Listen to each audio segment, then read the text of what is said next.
హ్మ్. మీరు 9 దాటిన తర్వాత తింటున్నారా? 12 దాకా మెలుకు ఉండి అప్పుడు పడుకుంటున్నారా? అయితే ఖచ్చితంగా ఈ రీల్ ఎండ్ అయ్యే వరకు చూడండి. చేయాల్సినవేంటివి, చేయకూడవేంటిదో చెప్తున్నారు డాక్టర్స్. అంతేకాదు ఒక సర్వేలో తేలిందంట, చాలామంది లేట్ నైట్ నిద్రపోయే వాళ్ళలో విపరీతమైన హెల్త్ ప్రాబ్లమ్స్ వస్తున్నాయి. అంతేకాదు తొందరగా ముసలి వాళ్ళవుతున్నారని. ఎవరికైనా ఉంటది గదా! ఎప్పటికి యంగ్‌గా కనపడాలి, బ్యూటిఫుల్‌గా ఉండాలి, స్కిన్ మంచిగా గ్లో ఉండాలి, చాలా హెల్తీగా ఉండాలి, చాలా స్లిమ్‌గా ఉండాలి అని అనుకుంటాం గదా! అవన్నీ ఉండాలంటే ఫస్ట్ మనం కరెక్ట్ ఉండాలి. మన లైఫ్ స్టైల్ కరెక్ట్ ఉండాలని చెప్తున్నారు డాక్టర్స్.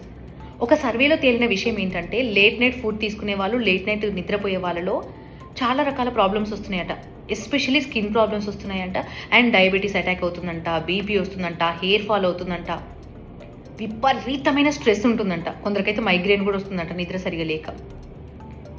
ఫుడ్ అనేది 7 లోపు తీసుకుంటే మంచిదని చెప్తున్నారు. నైట్ టైమ్ మీల్స్ కాస్త తక్కువ తీసుకోవాలని చెప్తున్నారు. వీలైతే అవాయిడ్ చేయడం మంచిదని చెప్తున్నారు. కొంతమంది డాక్టర్స్ చెప్తున్నారు 7 లోపే డిన్నర్ ఫినిష్ చేసుకోమని.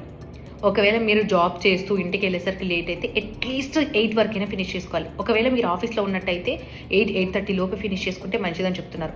మీరు పడుకోవడానికి, మీరు తిన్నదానికి మినిమమ్ ఒక 2 అవర్స్ ఎబోవ్ గ్యాప్ ఉంటే చాలా మంచిదంట. వెయిట్ పుట్ ఆన్ అవ్వడం అనేది చాలా హెల్త్ ప్రాబ్లమ్స్‌కి కారణమవుతుందంట. అవసరమా ఇవన్నీ మనకి? టైంకి తిని, టైంకి పడుకోక.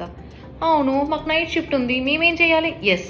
ఒకవేళ మీరు నైట్ షిఫ్ట్‌లో ఉంటే డిన్నర్ ఎర్లీగా ఫినిష్ చేసుకొని మీకు గ్యాప్ దొరికినప్పుడల్లా వాక్ చేయాలంట. అట్‌లీస్ట్ ఒక 5 మినిట్స్, 5 మినిట్స్, 5 మినిట్స్ అట్లా మీకు గ్యాప్ దొరికినప్పుడల్లా చేస్తే మీ షిఫ్ట్ అయిపోయేసరికి at least 15 minutes to 30 minutes walk చేసేలా చూసుకోవాలంటున్నారు. ఇట్లా చేస్తే చాలా ప్రాబ్లమ్స్ దూరం అయితాయంట. మెయిన్‌గా నిద్ర లేట్‌గా పోయి లేట్‌గా లేవడం వల్ల స్కిన్ ఖరాబ్ అవుతుందంట. హెయిర్ ఫాల్ అవుతుందంట. కళ్ళు రెడ్‌గా అయిపోతున్నాయంట కొంతమందిలో. ఇలా రకరకాల సమస్యలొస్తున్నాయంట. అంతేకాదు ఎవరైతే బాగా లేట్‌గా నిద్రపోతారో, ఎవరైతే సెల్లు చూసుకుంటుంటారో, ఎవరైతే ఫుడ్ లేట్‌గా తింటారో వాళ్ళకు మాత్రం షేర్ చేసుడు అస్సలు మర్చిపోవద్దు.